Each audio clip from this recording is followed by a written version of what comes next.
नमस्कार, स्वागत है आपका हमारे खास कार्यक्रम में। मैं हूं आपके साथ हिमानी और आज कार्यक्रम में बात होगी एक ऐसी पार्टी की जो शायद मजाक मजाक में बनाई गई थी या यूं कहे आक्रोशित होकर बनाई गई थी, लेकिन आज उसका दबदबा और उसकी गूंज पूरे देश में सुनाई दे रही है और राजनीति में भी अब इस पार्टी की अहमियत बेहद बढ़ गई है तथा उत्तर प्रदेश की राजनीति में एक नई दस्तक इस वक्त सुनाई दे रही है। एक ऐसा नाम जो अभी तक सोशल मीडिया, छात्र आंदोलनों और विरोध प्रदर्शनों तक ही सीमित माना जाता, लेकिन अब उसने देश के सबसे बड़े राजनीतिक राज्य की राजधानी में अपनी मौजूदगी दर्ज कराई है।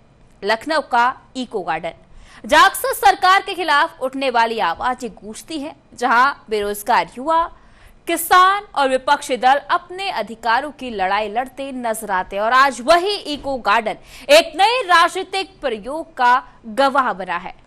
और ये राजनीतिक प्रयोग किया है एक ऐसी पार्टी ने जिसका कुछ दिनों पहले तक वर्चस्व नहीं था या यूं कहे कि वजूद ही नहीं था, और वो पार्टी है कॉकरोच जनता पार्टी।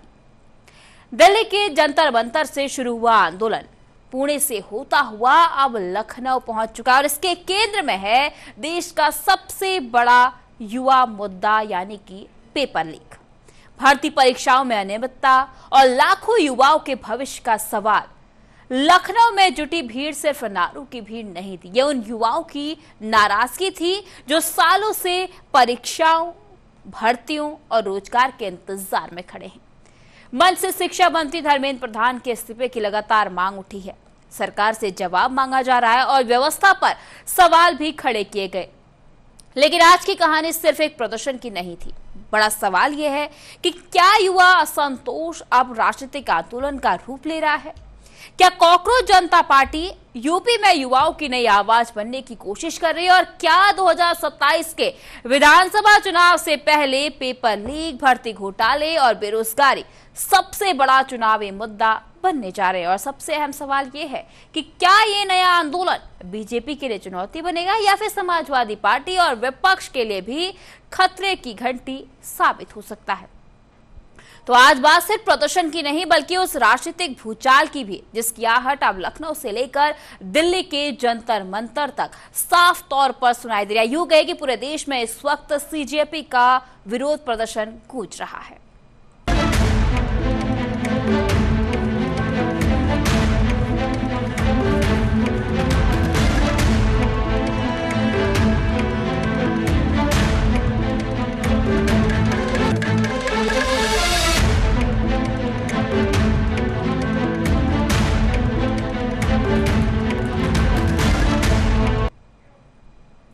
अब सीधी बात लखनऊ के उस इको गार्डन की, जहां शुक्रवार को अचानक देश की युवा राजनीति ने एक नया अखाड़ा उस गार्डन को बनाया है। मैदान में हजारों की संख्या में युवा जुटे, हाथों में पोस्टर, गले में तख्तियां और चेहरों पर व्यवस्था के खिलाफ गुस्सा साफ तौर पर दिखाई दिया। मन से लगातार एक ही सवाल उठ रहा था कि आखिर पेपर लीक के दोषियों पर कार्रवाई कब होगी और युवाओं के भविष्य से खिलवाड़ आखिर कब तक यूं ही चलता रहेगा। दरअसल दिल्ली के जंतर मंतर से शुरू हुआ आंदोलन अब उत्तर प्रदेश की राजधानी तक पहुंच चुका है। कॉकरोच जनता पार्टी के बैनर तले जुटी भीड़ सिर्फ विरोध दर्ज कराने नहीं आई थी, बल्कि वो पूरे देश की शिक्षा और भर्ती व्यवस्था पर सवाल उठाने आई थी। प्रदर्शन में शामिल युवाओं का कहना था कि बार बार होने वाले पेपर लीक और भर्ती परीक्षाओं में गड़बड़ियों ने लाखों छात्रों के सपनों को झटका दिया। और इसी बीच कॉकरोच जनता पार्टी के संस्थापक यानी कि अभिजीत दीपके भी लखनऊ पहुंचे। भारी भीड़ के बीच जब वो प्रदर्शन स्थल पर पहुंचे तो समर्थकों ने उनका जोरदार स्वागत किया और मंच से उन्होंने केंद्र सरकार पर निशाना साधते हुए कहा कि युवाओं के साथ हुए अन्याय की जिम्मेदारी तय होनी चाहिए। शिक्षा मंत्री धर्मेंद्र प्रधान को नैतिक आधार पर इस्तीफा भी देना चाहिए। और उधर प्रशासन ने पूरी तरह अलर्ट दिखाई दिया। इको गार्डन और आसपास के पूरे इलाके को सुरक्षा घेरे में तब्दील कर दिया गया और बड़ी संख्या में पुलिसकर्मी और आरएएफ के जवान तैनात रहे। हालांकि प्रदर्शन पूरी तरह शांतिपूर्ण रहा, लेकिन इसके राजनीतिक संदेश ने कई सवाल खड़े कर दिए। क्या ये सिर्फ एक विरोध प्रदर्शन था या फिर देश में उभर रही नई युवा राजनीति की शुरुआत थी? क्या लखनऊ से उठी ये आवाज 2027 के चुनावी माहौल को अब प्रभावित करेगी और क्या ये पेपर लीक का मुद्दा आने वाले समय में सरकार के लिए सबसे बड़ी चुनौती बनने वाला है? यही सबसे बड़ा सवाल आज पूरे देश की जनता, कॉकरोच जनता पार्टी के हर एक समर्थन के मन में इस वक्त गूंज रहा है। चलिए आपको एक बार ग्राफिक्स के जरिए समझाते हैं कि आखिर जो लखनऊ में कॉकरोच का पार्टी का शक्ति प्रदर्शन था वो किस तरह का नजर आता है और क्या कुछ मांगे इस प्रदर्शन में उठाई गई हैं।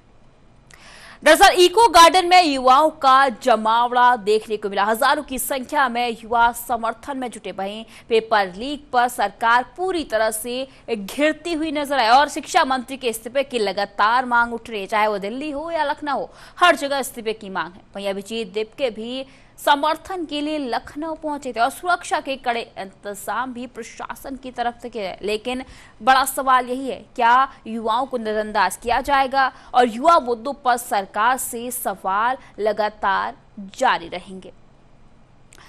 इसी बीच अगर आपको लगता है कि लखनऊ का जो इको गार्डन है वहीं से आंदोलन की शुरुआत है तो आप गलत है। इसकी पीछे वो एक बहुत बड़ी तस्वीर छुपी हुई है, क्योंकि जो ये कहानी है सिर्फ उत्तर प्रदेश की नहीं बल्कि दिल्ली से लेकर महाराष्ट्र और अब पूरे देश में फैलकर इसे गुस्से की कहानी कहा जाएगा, जो युवाओं के भविष्य, परीक्षाओं और रोजगार के सवालों से इस वक्त जुड़ा हुआ है।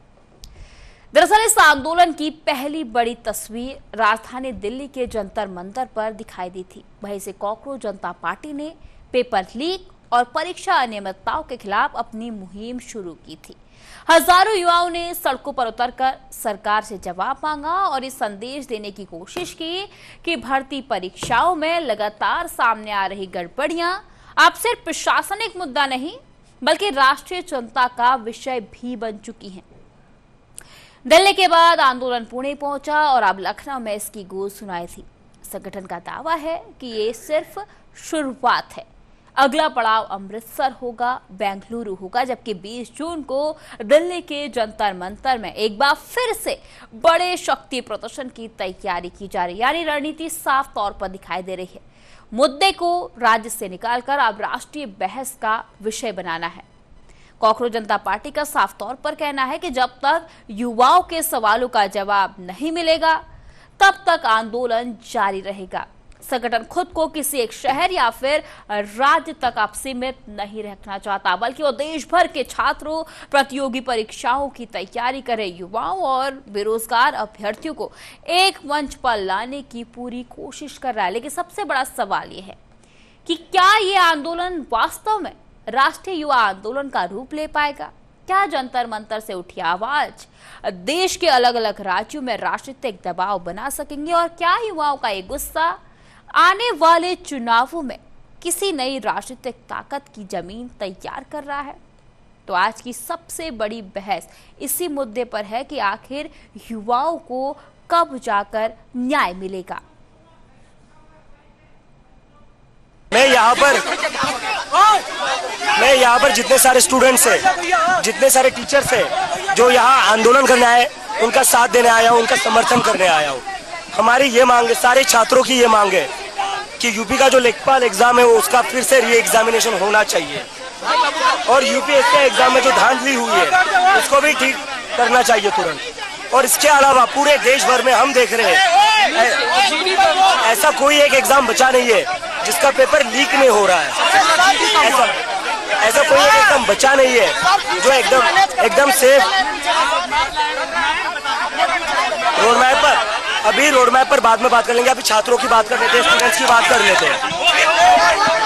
तो इसके चलते हम चाहते हैं जो शिक्षा मंत्री है देश के धर्मेंद्र प्रधान, उनको इस्तीफा देना ही होगा और जब तक वो इस्तीफा नहीं देते हम अपना आंदोलन जारी रखेंगे। धर्मेंद्र प्रधान इस्तीफा दो।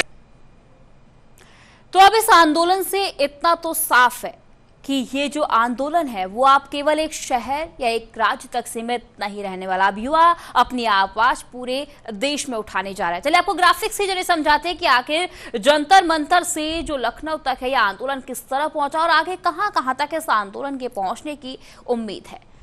दरअसल दिल्ली से शुरू हुआ अभियान अब धीरे धीरे पूरे देश में फैल रहा है। पुणे में भी बड़ा प्रदर्शन देखने को मिला है। दिल्ली से जो ये आंदोलन है उसकी शुरुआत हुई थी, पुणे में प्रदर्शन हुआ, अब उसके बाद यूपी में भी इस आंदोलन ने अपनी ताकत साफ तौर पर दिखा दी है। वहीं अमृतसर और बेंगलुरु भी अगला पड़ाव होगा जहां इस तरह का आंदोलन देखने को मिलेगा। लेकिन इसी बीच 20 जून को बड़ा प्रदर्शन अब दिल्ली के जंतर मंतर में एक बार फिर से देखने को मिला और राष्ट्रीय युवा आंदोलन की तैयारी में पूरी तरह से अब लीन हो गए। अब युवा अपनी आवाज उठाने के लिए पूरी तरह से तैयार नजर आ रहे हैं। चलिए बात कर लेते हैं अब उस राज्य की जिसकी राजनीति, जिसकी सियासत पूरे देश की राजनीति को तय करती है। दरअसल उत्तर प्रदेश देश की राजनीति का सबसे बड़ा रण क्षेत्र, 80 लोकसभा सीटें, 403 विधानसभा सीटें और करोड़ों युवा मतदाता। या उठने वाला हर मुद्दा सिर्फ एक राज्य तक सीमित नहीं रहता बल्कि अक्सर राष्ट्रीय राजनीति की दिशा को भी तय करता है। अब ऐसे में लखनऊ के इको गार्डन से उठी कॉकरोच जनता पार्टी की आवाज को सिर्फ एक प्रदर्शन मान लेना शायद जल्दबाजी होगी। पिछले कुछ वर्षों में उत्तर प्रदेश में युवाओं के मुद्दे लगातार सुर्खियों में रहे हैं। कभी भर्ती परीक्षाओं में देरी को लेकर प्रदर्शन हुए, कभी पेपर लीक के आरोपों ने सरकार को घेरा, तो कभी नौकरी और रोजगार के सवाल पर युवाओं ने सड़कों पर उतरकर अपनी नाराजगी जाहिर की है। पुलिस भर्ती, शिक्षक भर्ती, ARO परीक्षा, प्रतियोगी परीक्षाओं में अनियमितताओं के आरोप और अग्निवीर योजना जैसे मुद्दों ने लाखों युवाओं को प्रभावित किया। लेकिन हर बार एक बात समान रही, विरोध तो हुआ लेकिन उसे कोई स्थायी राजनीतिक मंच नहीं मिल पाया।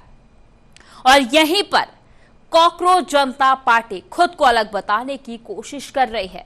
संगठन का दावा है कि वो सिर्फ विरोध प्रदर्शन करने नहीं आया है बल्कि युवाओं के मुद्दों को राजनीतिक बहस के केंद्र में भी लाना चाहता है। और सवाल यह है कि क्या ये दावा सिर्फ आंदोलन तक सीमित रहेगा या फिर आने वाले समय में यह संगठन चुनावी राजनीति में भी अब कदम रखेगा। कुछ राजनीतिक विश्लेषक मानते हैं कि यूपी में युवा वोटर किसी भी चुनाव का निर्णायक वर्ग बन चुका है। यदि कोई संगठन बेरोजगारी, भर्ती परीक्षा और शिक्षा जैसे मुद्दों पर लगातार सक्रिय रहता है तो वो कम से कम राजनीतिक विमर्श को प्रभावित जरूर कर सकता है। और शायद यही वजह है कि लखनऊ में हुए इस प्रदर्शन पर सिर्फ सरकार ही नहीं बल्कि विपक्षी दलों की भी इस वक्त नजर है। फिलहाल कॉकरोच जनता पार्टी संगठनात्मक रूप से शुरुआती दौर में है लेकिन सोशल मीडिया पर इसकी मौजूदगी तेजी से बढ़ रही है। युवा वर्ग के बीच इसके संदेश को लेकर चर्चाएं हो रही हैं और यही कारण है कि अब सवाल सिर्फ इतना नहीं है कि कॉकरोच जनता पार्टी कितनी बड़ी है, अब असली सवाल ये बन चुका है कि क्या ये आंदोलन 2027 तक एक राजनीतिक ताकत में बदल सकता है। क्या यूपी की राजनीति में युवाओं का नया मंच अब तैयार हो रहा है और क्या आने वाले चुनावों में पारंपरिक दलों को नई चुनौती का सामना भी करना पड़ेगा। यही वो सवाल है अब जिनके जवाब आने वाला समय तय करेगा। लेकिन इतना जरूर है कि ये कॉकरोच जनता पार्टी राजनीति को काफी हद तक प्रभावित करती हुई नजर आएगी। तो इसी बीच आपको एक बार ग्राफिक्स से समझाते हैं कि आखिर जो ये युवा राजनीति में नई पार्टी आई है वो किस तरह से 2027 के जो चुनाव है उनको प्रभावित करेगी और क्या ये जो युवा राजनीति है वो नया प्रयोग के तौर पर इस पार्टी को लेकर आई है। चलिए आपको ग्राफिक्स से जरिए समझाते हैं। दरअसल भर्ती परीक्षाओं पर यह पार्टी लगातार सवाल उठा रही है, लगातार सरकार को घेरने का काम किया हुआ। पेपर लीक अब सबसे बड़ा मुद्दा इस वक्त युवाओं का बन चुका है। युवाओं में नाराजगी दिन प्रतिदिन बढ़ती जा रही है। भाई सोशल मीडिया पर भी अब इस पार्टी का समर्थन बढ़ रहा है। अब नई राजनीतिक जमीन तलाश रही है सीजेपी, ये एक बड़ा सवाल है। क्या 2027 से पहले नई चुनौती के तौर पर इस पार्टी को उत्तर प्रदेश या फिर अन्य राज्यों में देखा जाएगा? ये एक बड़ा सवाल बन गया है। अब बात उस सवाल की भी जो इस पूरे आंदोलन के केंद्र में है, क्योंकि लखनऊ के इको गार्डन में उठी आवाज सिर्फ किसी अधिकारी या फिर किसी परीक्षा एजेंसी के खिलाफ नहीं थी, बल्कि उसके निशाने पर सीधे तौर पर सरकार थी, और जब केंद्र में भी बीजेपी की सरकार हो और उत्तर प्रदेश में भी बीजेपी सत्ता में हो तो राजनीतिक दबाव का पहला केंद्र भी वही बनती है। दरअसल पिछले कुछ वर्षों में भर्ती परीक्षाओं में गड़बड़ी, पेपर लीक और युवाओं के प्रदर्शन जैसे मुद्दों ने बार बार राजनीतिक बहस को गर्म किया है और विपक्ष लगातार आरोप लगाता रहा है कि युवाओं के भविष्य के साथ खिलवाड़ हुआ है, जबकि सरकार का कहना है कि हर मामले में दोषियों के खिलाफ कार्रवाई की गई है और परीक्षा प्रणाली को मजबूत करने के लिए लगातार कदम भी उठाए जा रहे हैं। लेकिन राजनीति में सिर्फ कार्रवाई नहीं बल्कि धारणा भी मायने रखती है, और यही वजह है कि कॉकरोच जनता पार्टी जैसे संगठन इस मुद्दे को लगातार जिंदा रखने की कोशिश कर रहे हैं। उनका आरोप है कि कार्रवाई की रफ्तार और जवाबदेही दोनों पर्याप्त नहीं है, इसलिए प्रदर्शन में बार बार एक ही मांग सुनाई दे रही है कि केंद्रीय शिक्षा मंत्री धर्मेंद्र प्रधान अपना इस्तीफा दे। नैतिक तौर पर धर्मेंद्र प्रधान को अपना इस्तीफा देना चाहिए। हालांकि फिलहाल ऐसा कोई संकेत नहीं है कि सरकार इस मांग को स्वीकार कर रही हो या फिर करने वाली हो, लेकिन सवाल इस्तीफे से भी बड़ा है। सवाल यह है कि क्या पेपर लीक और भर्ती परीक्षाओं का मुद्दा आने वाले चुनावों तक युवाओं के बीच जिंदा रहेगा? क्या ये नाराजगी राजनीतिक रूप लेगी और क्या विपक्ष इस मुद्दे को सरकार के खिलाफ एक बड़े अभियान में बदल पाएगा? क्योंकि बीजेपी के सामने चुनौती सिर्फ विपक्ष की नहीं है, चुनौती उस युवा वर्ग की उम्मीदों से भी है जिसने पिछले चुनावों में बड़ी संख्या में बीजेपी को समर्थन दिया था। अगर युवाओं के बीच ये धारणा मजबूत होती है कि उनके सवालों का समाधान नहीं हो रहा तो इसका असर राजनीतिक माहौल पर पड़ेगा, और यही वजह है कि लखनऊ का ये प्रदर्शन सिर्फ एक दिन की खबर नहीं माना जा रहा। राजनीतिक गलियारों में इसे 2027 के चुनावी समीकरणों से भी जोड़कर देखा जा रहा है, क्योंकि उत्तर प्रदेश में जब युवा मुद्दा चुनावी बहस बनता है तो उसका असर सत्ता और विपक्ष दोनों पर साफ तौर पर दिखाई देता है। साफ तौर पर जब भी कोई मुद्दा सियासत में उठता है तो सत्ता पक्ष हो चाहे विपक्ष हो, दोनों को नुकसान कहें या फायदा कहें, कहीं ना कहीं मिलता है। चलिए, अब जब सियासत की बात हो तो एक बार आपको ग्राफिक्स के जरिए समझाते हैं कि आखिर इस पार्टी का कितना असर उत्तर प्रदेश में पड़ेगा और क्या बीजेपी को इस पार्टी से खतरा है, बीजेपी पर कितना खतरा इस पार्टी से पड़ने वाला है। दरअसल युवा असंतोष अब चुनावी मुद्दा बन चुका है। भर्ती प्रक्रिया पर लगातार इस पार्टी द्वारा सवाल उठाए जा रहे हैं और इस मुद्दे के साथ ही विपक्ष को भी चुनाव में सरकार को घेरने का नया हथियार मिला है। सरकार कार्रवाई का दावा कर रही है, लगातार चिंतित होने की बात कही जा रही है और शिक्षा मंत्री पर भी दबाव अब बढ़ने लगा है और युवाओं को साधने की कोशिश भी और युवाओं को साधने की चुनौती भी इस वक्त बीजेपी के सामने साफ तौर पर नजर आ रही है, क्योंकि ये वही युवा वर्ग है जिसने बीजेपी को सत्ता दिलाई है। बीजेपी को सत्ता के सिंहासन पर बैठाने का काम भी इसी युवा वर्ग ने कहा है। लेकिन इस पूरी कहानी का एक दूसरा राजनीतिक पहलू भी है। अक्सर माना जाता है कि सरकार के खिलाफ उठने वाली हर आवाज का फायदा सीधे तौर पर विपक्षी पार्टी को मिलता है, सीधे तौर पर विपक्ष इसका फायदा उठाता है। लेकिन क्या इस बार भी ऐसा ही होगा या फिर उत्तर प्रदेश की राजनीति में कोई तीसरा विकल्प भी अब युवाओं के बीच अपनी जगह बनाने की कोशिश कर रहा है?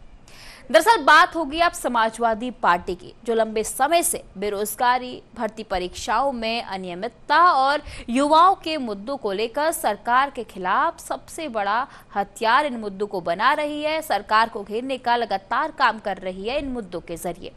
विधानसभा से लेकर सड़क तक सपा लगातार इन मुद्दों को उठाती रही है, लेकिन लखनऊ के इको गार्डन में जो तस्वीर आज दिखाई दी है उसने एक नया सवाल खड़ा किया है। क्या सरकार से नाराज युवा सीधे विपक्ष के साथ जाएंगे या फिर वह किसी नए मंच और नए नेतृत्व की तरफ आकर्षित हो सकते हैं? राजनीति का इतिहास बताता है कि जब भी किसी एक वर्ग के भीतर असंतोष बढ़ता है तो वो हमेशा पारंपरिक विपक्ष के पास नहीं जाता। कई बार वो नए राजनीतिक प्रयोगों को जन्म देता है और यही वजह है कि कॉकरोच जनता पार्टी जैसे संगठनों की गतिविधियों पर सिर्फ बीजेपी ही नहीं बल्कि अब समाजवादी पार्टी और कांग्रेस भी बारीकी से नजर रख रही होगी। और अगर यह आंदोलन सिर्फ प्रदर्शन तक सीमित रहता है तो विपक्ष को इसका सीधे तौर पर लाभ भी मिल सकता है। लेकिन अगर ये संगठन युवाओं के बीच लगातार अपनी पकड़ को मजबूत करता है और राष्ट्रीय विकल्प बनने की दिशा में आगे बढ़ता है, तो विपक्षी दलों के सामने भी अब नई चुनौती खड़ी हो सकती है। यानी लड़ाई सिर्फ बीजेपी बनाम विपक्ष की नहीं है। सवाल यह है कि क्या उत्तर प्रदेश का युवा वोटर पारंपरिक राजनीतिक विकल्पों के साथ रहेगा या फिर आने वाले समय में किसी नए चेहरे, नए आंदोलन और नई राजनीति की तरफ रुख करेगा। 2027 की राह में यही सबसे दिलचस्प राजनीतिक पहेली बनती जा रही है कि आखिर जो ये नई पार्टी है, जो ये नया वर्ग है, वो आखिर किसके साथ जाएगा। क्या नए मंच के तौर पर दिखाई देगा या फिर पारंपरिक विपक्ष के साथ, पारंपरिक सत्ता या पारंपरिक पार्टी के साथ ही जुड़ता हुआ नजर आएगा और सरकार को घेरने का काम करेगा। जब सियासत की बात ही हो रही है और तो उत्तर प्रदेश की बड़ी पार्टी यानी कि समाजवादी पार्टी पर इसका क्या असर होगा, क्या सपा इसको अवसर के तौर पर लेगी या चुनौती के तौर पर लेगी, आपको ग्राफिक्स के जरिए समझाते हैं। दरअसल युवा वोटर पर अब नई नजर सपा इस वक्त गाड़े बैठा है। विपक्ष का पारंपरिक मुद्दा अब इस नए युवा वर्ग ने उठाया है। नया विकल्प क्या सीजेपी बन सकती है? क्या विपक्षी वोटों में सेंध संभव है? क्या सीजेपी एक नए विकल्प के तौर पर सेंधमारी करेगी? क्या युवा राजनीति में नई प्रतिस्पर्धा अब बन चुकी है? क्या 2027 की तैयारी इस आंदोलन के साथ उत्तर प्रदेश में शुरू हो चुकी है? क्योंकि जैसे जैसे चुनाव नजदीक आएगा वैसे वैसे इन मुद्दों पर गर्माहट और बढ़ेगी और राजनीति और भी ज्यादा तेज हो जाएगी। अब चलिए बात करते हैं उस मांग की जो दिल्ली के जंतर मंतर से लेकर लखनऊ के इको गार्डन तक हर मंच पर सबसे ज्यादा सुनाई दे रही है। एक ऐसी मांग जो इस पूरे आंदोलन का सबसे बड़ा राजनीतिक नारा बन चुकी है, यानी कि केंद्रीय शिक्षा मंत्री धर्मेंद्र प्रधान के इस्तीफे की मांग। यही वो मांग है जिसने इस आंदोलन को हर शहर तक पहुंचा दिया है।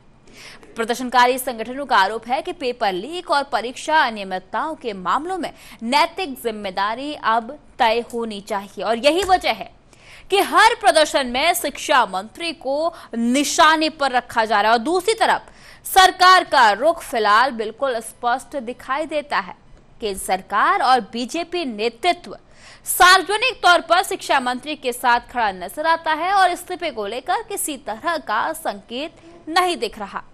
लेकिन राजनीति में कई बार मुद्दा व्यक्ति से बड़ा हो जाता है और इस वक्त भी बहस सिर्फ धर्मेंद्र प्रधान के इस्तीफे तक सीमित नहीं है। ये बहस युवाओं के भरोसे, परीक्षा प्रणाली की विश्वसनीयता और साथ ही सरकार की जवाबदेही तक भी पहुंच चुकी है।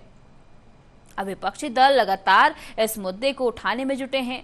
छात्र संगठन भी इसे जीवित रखने की कोशिश करते हैं और अब कॉकरोच जनता पार्टी ने भी इसे अपने राष्ट्रीय अभियान का एक केंद्रीय मुद्दा बना लिया। और ऐसे में सवाल यह है कि क्या ये मांग सिर्फ विरोध प्रदर्शनों तक सीमित रहेगी या फिर आने वाले महीनों में बड़ा राजनीतिक दबाव भी अब तैयार करेगी।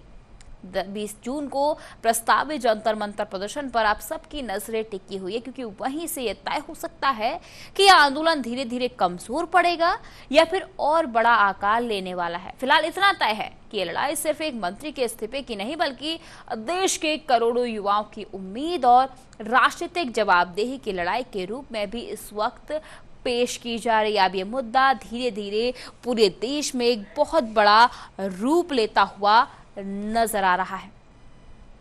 चलिए आपको एक बार ग्राफिक्स के जरिए फिर से समझाते हैं कि आखिर इस्तीफे की जो मांग है, शिक्षा मंत्री के इस्तीफे की जो मांग है वो अब कितनी दूर तक जाती हुई नजर आई, यूं कहें कि आंदोलन कितना और बढ़ता है। धर्मेंद्र प्रधान पर लगातार दबाव बढ़ रहा है। जंतर मंतर पर अब अगली परीक्षा चाहे इस पार्टी की हो या सियासत की हो, सबकी नजरें वहां टिकी हैं। विपक्ष मुद्दा जिंदा रखना चाहता है, विपक्ष अपनी राजनीति कर रहा है। वहीं छात्र संगठनों का समर्थन भी लगातार इस पार्टी को मिल रहा है। वहीं सरकार ने फिलहाल किसी भी तरह के संकेत नहीं दिए हैं और इसी बीच जवाबदेही बनाम राजनीति की लड़ाई भी पूरे देश में उठती हुई नजर आ रही है।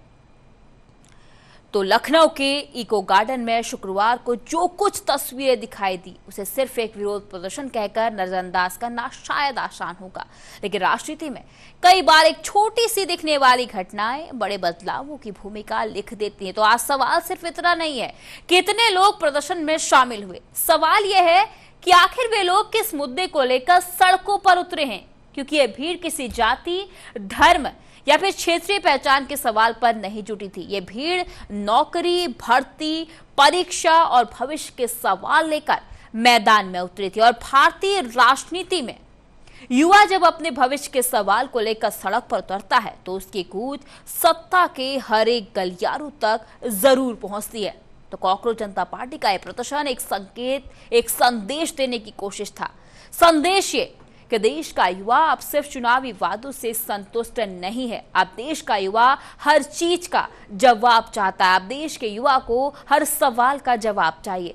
वह पारदर्शिता चाहता है। वो ये जानना चाहता है कि बार बार पेपर लीक, भर्ती विवाद और परीक्षा अनियमितताओं की खबरें क्यों सामने आती हैं, क्यों बार बार युवाओं के भविष्य से खिलवाड़ होता है। और सबसे बड़ी बात, अब युवा महसूस करना चाहता है कि उसकी मेहनत और उसके सपनों की कीमत समझी जा रही है। लेकिन इस कहानी का दूसरा पहलू भी है। आंदोलन शुरू करना आसान होता है, लेकिन उसे जन आंदोलन में बदलना सबसे कठिन चुनौती होती है। दिल्ली के जंतर मंतर, पुणे की रैली और अब लखनऊ का प्रदर्शन, क्या ये घटनाएं मिलकर एक राष्ट्रीय युवा आंदोलन का रूप लेंगी या फिर ये मुद्दा कुछ समय बाद राजनीतिक शोर में दब जाएगा? इसका जवाब फिलहाल हमारे पास नहीं है और आने वाले महीनों में इस बात का जवाब मिल जाएगा। साथ ही 2027 के विधानसभा चुनाव की राजनीति भी इस पूरे घटनाक्रम पर नजर रखे हुए है। बीजेपी के लिए युवा असंतोष की चुनौती हो सकती है, समाजवादी पार्टी और कांग्रेस के लिए यह अवसर भी हो सकता है और चुनौती भी, क्योंकि अगर युवा किसी नए राजनीतिक विकल्प की तरफ देखना शुरू करता है तो इसका असर पूरे चुनावी गणित पर पड़ सकता है। फिलहाल तस्वीर साफ नहीं है, लेकिन संकेत बेहद दिलचस्प हैं। लखनऊ से उठी आवाज अब दिल्ली के जंतर मंतर की तरफ दोबारा बढ़ रही है और सवाल सिर्फ अब धर्मेंद्र प्रधान के इस्तीफे का नहीं है, सवाल युवाओं के भरोसे का बन चुका है, सवाल जवाबदेही का बन चुका है और सवाल अब युवाओं के भविष्य का बन चुका है। और इसलिए आज की सबसे बड़ी जो बहस है यही है कि क्या कॉकरोच जनता पार्टी सिर्फ विरोध की राजनीति करेगी या फिर युवाओं के गुस्से को राजनीतिक ताकत में बदलकर 2027 के राजनीति में नया अध्याय लिखने की कोशिश करेगी। फिलहाल आने वाला वक्त ही इसका जवाब देगा, लेकिन इतना जरूर तय है कि युवा राजनीति की ये नई कहानी अब चर्चा के केंद्र में पूरी तरह से आ चुकी है। अब कॉकरोच की दस्तक ने सियासत में खलबली मचा दी है। अब कॉकरोच के वार से कोई भी पार्टी अब अछूती नहीं। अब देखना काफी दिलचस्प होगा कि आखिर जो ये आंदोलन इस युवा वर्ग ने शुरू किया है, जो अपनी मांगों को लेकर अपनी आवाज बुलंद की है, वो कितनी लंबी जा पाती है। ये देखना बेहद ही दिलचस्प होगा। चलिए फिलहाल के लिए आज के कार्यक्रम में इतना ही। जल्द लौटेंगे एक और नए मुद्दे के साथ, लेकिन फिलहाल के लिए आज के कार्यक्रम में दीजिए इजाजत। नमस्कार।